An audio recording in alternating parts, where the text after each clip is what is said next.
नमस्कार, मैं हूं अंशुमान। क्रिप्टो काउंटर पर आपका स्वागत है। क्रिप्टो मार्केट आज संतुलित है लेकिन दबाव में दिख रहा है।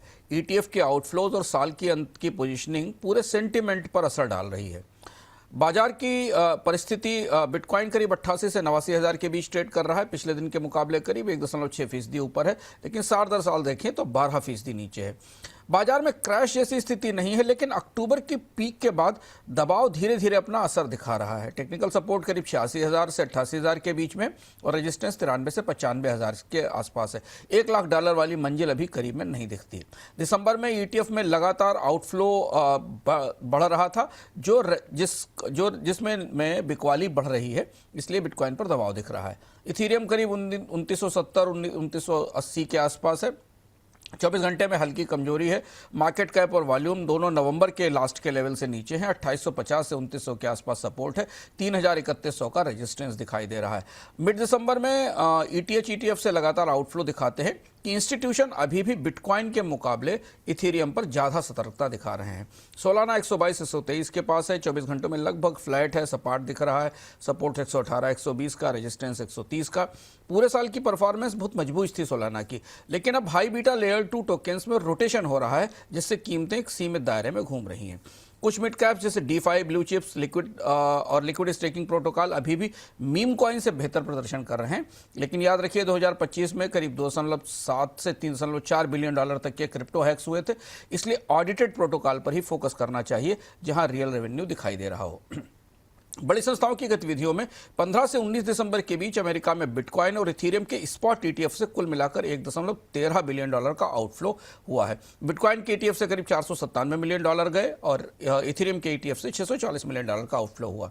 यह साल के अंत की प्रॉफिट बुकिंग दिखती है, जहां रिस्क कम करने की रणनीति है, इसलिए कीमतें ज़्यादा नहीं गिर रही हैं लेकिन ऊपर भी नहीं जा रही हैं। दिलचस्प बात यह है कि कुछ नॉन BTC लेयर 1 प्रोडक्ट्स जैसे सोलाना लिंक्ड व्हीकल हैं, यहां हल्के इन्फ्लोज भी दिखे हैं। मतलब स्मार्ट मनी अभी ग्रोथ चाहती है, लेकिन केवल रेगुलेटेड FTA में निवेशक इस तरीके के FTA में निवेश करना चाहते हैं जो रेगुलेटेड हों। रेगुलेटरी डेवलपमेंट में रूस के सबसे बड़े एक्सचेंज MOEX और SPB एक्सचेंज ने कहा है कि 2026 से रेगुलेटेड क्रिप्टो ट्रेडिंग शुरू करने को तैयार है। यह बड़ी खबर है। रूस में अब क्रिप्टो ट्रेडिंग शुरू करने की तैयारी हो गई है। वहां का सेंट्रल बैंक सपोर्ट दे रहा है, जिससे कि क्रिप्टो को कंट्रोल्ड ऑन चेन ढांचे में लाया जाए। भारत में से एक महत्वपूर्ण खबर आई कि भारत में 2025 में क्रिप्टो TDS का कलेक्शन करीब 41% बढ़ा, जिससे पता चलता है कि सरकार ऑन चेन और ऑफशोर एक्टिविटी दोनों ट्रैक कर रही है और भारत में क्रिप्टो की ट्रेडिंग लगातार बढ़ रही है। रिटेल सेंटीमेंट में क्रिसमस के दौरान बिटकॉइन के 87,000 से नीचे फिसलने पर क्रिप्टो फियर इंडेक्स फिर से एक्सट्रीम फियर के जोन में चला गया, यानी ज्यादा डर दिखाई देने लगा।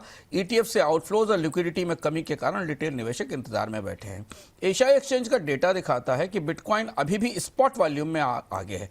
अपबिट जैसे बड़े प्लेटफॉर्म पर BTC का हिस्सा करीब 14% रहा है स्पॉट वॉल्यूम में, जबकि ये कुछ लेट साइकिल बिहेवियर जैसा है।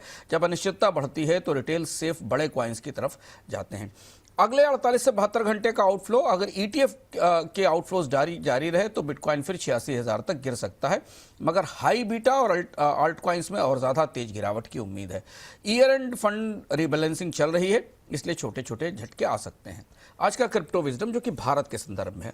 भारत में क्रिप्टो का निवेश बढ़ रहा है। ताजा डेटा यही दिखाता है। भारत में क्रिप्टो पर करीब 30% का फ्लैट टैक्स है और ट्रांसफर्स पर 1% का TDS लगता है। भारत में क्रिप्टो पर TDS एक किस्म का एडवांस डिडक्शन और ट्रैकिंग टूल है। 2025 के आंकड़ों से पता चला कि TDS का कलेक्शन तेजी से बढ़ा है, यानी रुकी नहीं है, ट्रेडिंग लगातार जारी है, बस दिखाई देने लगी है। तो अगर आप बहुत ज़्यादा इंट्राडे ट्रेड करते हैं क्रिप्टो में तो 1% TDS आपके हर लेग पर आपका मुनाफा खत्म कर सकता है या कम कर सकता है। इसलिए बेहतर है कि होल्डिंग पीरियड बढ़ाएं, अच्छे ट्रेड्स चुनें और हर ट्रांजेक्शन का रिकॉर्ड रखें। ये भी ध्यान रखें कि TDS भारत में नियामकों के लिए एक कंप्लायंस फिल्टर भी है, तो इस परिस्थिति में जो तैयार नहीं है उसके लिए फायदे से ज़्यादा नुकसान है। क्रिप्टो काउंटर में आज इतना ही। फिर मिलेंगे अगले सप्ताह सोमवार को नए अपडेट्स के साथ।